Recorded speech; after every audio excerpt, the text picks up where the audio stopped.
لہٰذا بڑھتے ہیں ان میں سے سب سے پہلی آیت کی طرف۔ سب سے پہلی جو آیت ہے وہ ہے سورہ نساء، اس کی آیت نمبر ہے 43۔ یا ایھا الذین آمنوا لا تقربوا الصلاۃ وانتم سکارى حتى تعلموا ما تقولون ولا جنبا الا عابر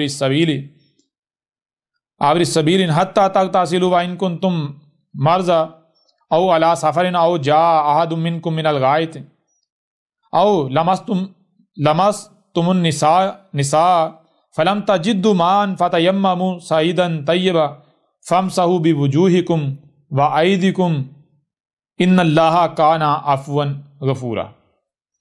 یہ آیت ہے۔ سب سے پہلے ہم اس آیت کے جو تراجم ہیں وہ آپ کے سامنے رکھیں گے، اس کے بعد پھر ہم جو ہے وہ آگے بات کریں گے۔ یہ سب سے پہلے ترجمہ ہے فتح محمد جالندری کا، لکھا ہے مومنو جب تم نشے کی حالت میں ہو تو جب تک ان الفاظ کو جو منہ سے کہو سمجھنے نہ لگو نماز کے پاس نہ جاؤ، اور جنابت کی حالت میں بھی نماز کے پاس نہ جاؤ جب تک کہ غسل نہ کر لو۔ ہاں اگر بحالت سفر رستے چلے جا رہے ہو اور پانی نہ ملنے کے سبب غسل نہ کر سکو تو تیمم کر کے نماز پڑھ لو، اور اگر تم بیمار ہو، سفر میں ہو، یا تم میں سے کوئی بیت الخلاء سے ہو کر آیا ہو، یا تم عورتوں سے ہم بستر ہوئے ہو اور تمہیں پانی نہ ملے تو مٹی لو اور منہ اور ہاتھوں پر مسح کر کے تیمم کر لو، بے شک خدا معاف کرنے والا اور بخشنے والا ہے۔ اب یہ اگلا ترجمہ ہے احمد رضا خان بریلوی کا۔ اے ایمان والو، نشہ کی حالت میں نماز کے پاس نہ جاؤ جب تک کہ اتنا ہوش نہ ہو کہ جو کہو اسے سمجھو، اور نہ ناپاکی کی حالت میں بے نہائے مگر مسافری میں، اور اگر تم بیمار ہو یا سفر میں، یا تم میں سے کوئی قضائے حاجت سے آیا ہو، یا تم نے عورتوں کو چھوا اور پانی نہ پایا تو مٹی سے تیمم کر لو، پاک مٹی سے تیمم کرو تو اپنے منہ اور ہاتھوں کا مسح کرو، بے شک اللہ معاف کرنے والا اور بخشنے والا ہے۔ پھر اگلا ترجمہ ہے جناب ابو العلا مودودی کا، لکھتے ہیں اے لوگو جو ایمان لائے ہو، جب تم نشے کی حالت میں ہو تو نماز کے قریب نہ جاؤ۔ نماز اس وقت پڑھنی چاہیے جب تم جانو کہ کیا کہہ رہے ہو، اور اسی طرح جنابت کی حالت میں بھی نماز کے قریب نہ جاؤ جب تک کہ غسل نہ کر لو، الا یہ کہ راستہ سے گزرتے ہو، اور اگر کبھی ایسا ہو کہ تم بیمار ہو یا سفر میں ہو، یا تم میں سے کوئی شخص رفع حاجت کر کے آئے، یا تم نے عورتوں سے لمس کیا ہو اور پھر پانی نہ ملے تو پاک مٹی سے کام لو اور اس سے اپنے چہروں اور ہاتھوں پر مسح کر لو، بے شک اللہ نرمی سے کام لینے والا اور بخشنے والا ہے۔ اچھا، یہ سورہ نساء کی آیت نمبر 43 ہے، جس کا 3 شخصیات کا جو ترجمہ ہے وہ ہم نے آپ کے سامنے رکھا ہے،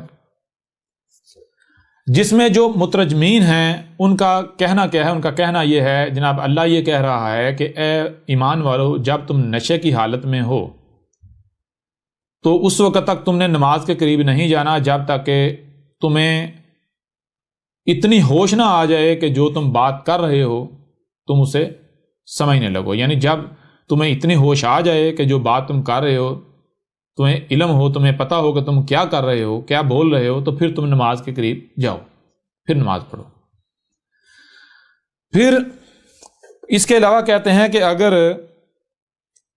تم جو ہے وہ تمہیں غسل کی ضرورت ہے تو پھر غسل کر لو، اگر تم جو ہے وہ بغیر غسل کے نماز کے قریب نہیں جانا، اور اگر تم جو ہے وہ حالت سفر میں ہو یا مریض ہو، کوئی بیماری تمہیں لگی ہوئی ہے، بیمار ہو تم، یا پھر تم رفع حاجت یعنی پخانہ پیشاب وغیرہ کر کے آئے ہو اور پانی نہ ملے تو پھر کیا کر لو؟ پھر پاک مٹی لو اور اسے اپنے ہاتھوں اور چہروں پر مل لو۔ اچھا، اس سے اللہ تمہیں معاف کر دے گا، اللہ تمہیں بخش دے گا۔ یہ جو آیت ہے اس کے جو تراجم ہیں، اس کے تراجم کی بنیاد پر ایک تو غسل اخذ کیا گیا، دوسرا یہ جو تیمم ہے یہ نکالا گیا، تیسرا جو ہے وہ جو سفر اور یہ جو کچھ کرتے ہیں یہ سارا کچھ اخذ کیا گیا۔ یہاں سوال یہ پیدا ہوتا ہے کہ کیا آیت میں یہی کہا گیا؟ سب سے پہلی بات، سب سے پہلا نقطہ، قرآن کیا ہے؟ قرآن متشابہن ہے۔ قرآن کیا ہے؟ قرآن متشابہن ہے، مطلب کیا ہے؟ جو سامنے نظر آ رہا ہے یہ حقیقت نہیں ہے. حقیقت کیا؟ اس کا علم اللہ نے 100% چھپا دیا. تو علم کس کے پاس ہے؟ علم اللہ کے پاس ہے. اللہ کے علاوہ کسی کے پاس علم نہیں ہے.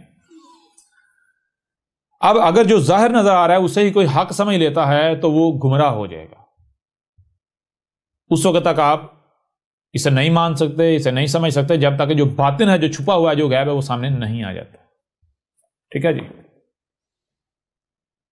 تو یہ جن لوگوں نے تراجم کیے، کیا میں آپ سے سوال کروں تو کیا انہوں نے جو غیب ہے، جو چھپا ہوا ہے، جو دوسرا پہلے جو باطن ہے، اسے سامنے رکھ کے تراجم کیے؟ پہلی بات. جواب کیا ہے؟ نہیں جناب، اس کا تو پتہ ہی نہیں. باطن کا تو کسی کو علم نہیں. یہ تو واحد عام حدیثہ ہے جس نے اگر واضح کیا کہ ہر چیز اس کا جوڑا ہے. صرف ظاہر نہیں ہے، ظاہر کی بجائے باطن بھی ہوتا ہے. اس وقت تک بات نہیں مانی جب تک کہ باطن نہیں. بغیر غیب بات نہیں ماننی، بغیر غیب کچھ نہیں کرنا، غیب کے ساتھ کرنا جو بھی کرنا ہے. یہ تو عام حدیثہ نے واضح کیا. پہلی بات تو یہ ہے کہ یہ اس بنیاد پر ان کا جو ترجمہ ہے اس کے پر خچے اڑ جاتے ہیں. ان کا ترجمہ شیطان کا کلام ثابت ہو جاتا ہے. آگے بڑھیں.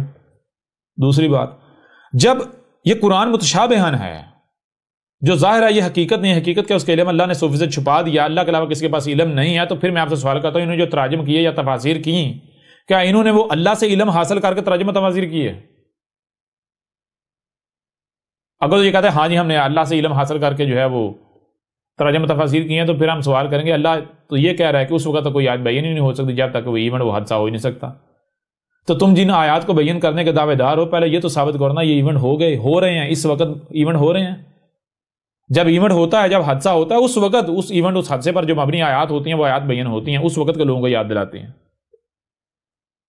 پورا قرآن دنیا کی کوئی طاقت سوائے اللہ کے، دنیا کی کوئی طاقت بیان نہیں کر سکتی اللہ کے علاوہ. اللہ کا جو رسول ہے جو تب آتا ہے جب ضلال مبین ہوتی ہیں، اس کے علاوہ کوئی قرآن کو بیان نہیں کر سکتا، قرآن کی تفسیر نہیں کر سکتا. قرآن نے جب بیان ہونا تھا، قرآن کے نزول سے لے کر سات کے قیام تک کے دوران جو اتنا وقت ہے اس سارے کے دوران بیان ہونا تھا. تم نے اس کا ترجمہ و تفسیر کیسے کر لیے راتوں رات بیٹھ کے؟